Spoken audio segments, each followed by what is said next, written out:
লক্ষ্য স্থির করুন জীবনে। আপনি কি হতে চান? আপনার মোটো অফ লাইফ কী? আপনি জীবনে কোথায় গিয়ে দাঁড়াতে চান নিজেকে?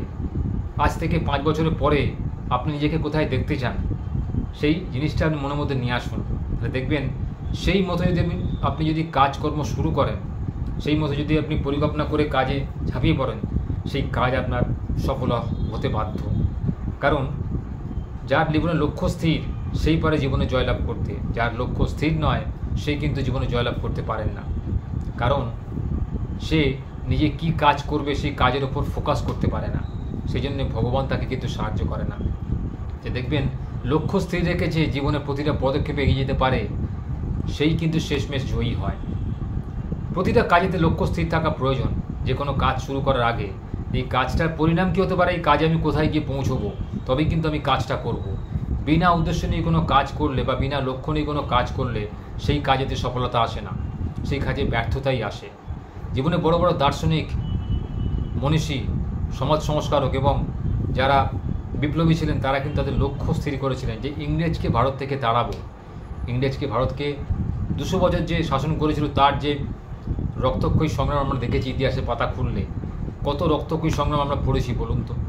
তাহলে তাদের সেই সব বিপ্লবীদের স্বার্থত্যাগের মাধ্যমে, তাদের পরিশ্রমের মাধ্যমে, তাদের বুদ্ধি জ্ঞানের মাধ্যমে, তাদের দক্ষতা যোগ্যতার মাধ্যমে কিন্তু আমরা ইংরেজকে ভারতবর্ষ থেকে তাড়াতে সক্ষম হয়েছিলাম।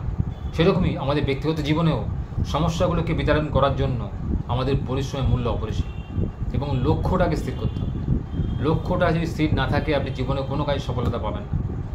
যে ব্যক্তির লক্ষ্য স্থির তাকে পৃথিবীর কোনো শক্তি পরাজিত করতে পারে না। সে বারবার পরাজিত হবে, সে কিন্তু আবার ঘুরে দাঁড়াবে, নিজের পায়ে উঠে দাঁড়াবার চেষ্টা করবে। তাই নিজের লক্ষ্যটাকে স্থির রেখে সেই দিকে, সেই জন্য আদা জল খেয়ে এক মনে লেগে থাকুন। দেখবেন প্রতিটা পদক্ষেপে আপনি ভালো ফল হবে আপনার।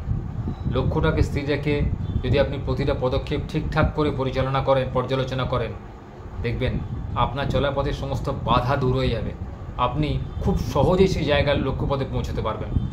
হতে পারে সেই যাত্রা খুব বন্ধুর হবে, খুব উঁচু নিচু চড়াই উতরাই হবে, কিন্তু আপনার লক্ষ্য যদি স্থির থাকে আপনি একদিন সেখানে পৌঁছবেনই। এরকম বহু উদাহরণ রয়েছে যারা অনেক কষ্ট স্বীকার করেও হিমালয়ের চূড়ায় কিন্তু উঠেছে, মাউন্ট এভারেস্টে কিন্তু উঠে ভারতবর্ষে পতাকা উত্তোলন করেছে। সেই আমরা ভূগোলে পাতায় পড়েছিলাম তেনজিং নরগে, এডমন্ড হিলারি, মনে পড়ে? তারা কিন্তু সেই এভারেস্টের চূড়ায় 8838 মিটার চূড়ায় কিন্তু উঠেছিলেন। তাই সেই যে কষ্ট, সেই যে নিরলস প্রচেষ্টার মাধ্যমে তারা কিন্তু সেই জয়লাভ করতে পেরেছিলেন। তাই আমাদেরও করতে হবে। আমরা কিন্তু মাটিতে রয়েছি মানে এই নয় আমাদের কোনো সংগ্রাম করতে হচ্ছে না। প্রতিটা মুহূর্তে আমাদের সংগ্রাম করতে হচ্ছে, প্রতিটা দিন আমাদের সংগ্রাম করে কাটাতে হচ্ছে। তাই লক্ষ্য স্থির রেখে যদি আমরা সংগ্রামে ঝাঁপিয়ে পড়ি, আশা করা যায় সেই লক্ষ্যে আমরা জীবনে জয়লাভ করব। লক্ষ্যে জয়লাভ করার জন্যই কিন্তু আমরা মানুষের পৃথিবীতে জন্মগ্রহণ করেছি। কিছু পাওয়ার জন্য আমাদের কিছু ত্যাগ করতে হয়। এই শর্তটা মেনে রেখেই কিন্তু লক্ষ্য স্থির করুন এবং জীবনে জয়লাভের জন্য ঝাঁপিয়ে পড়ুন।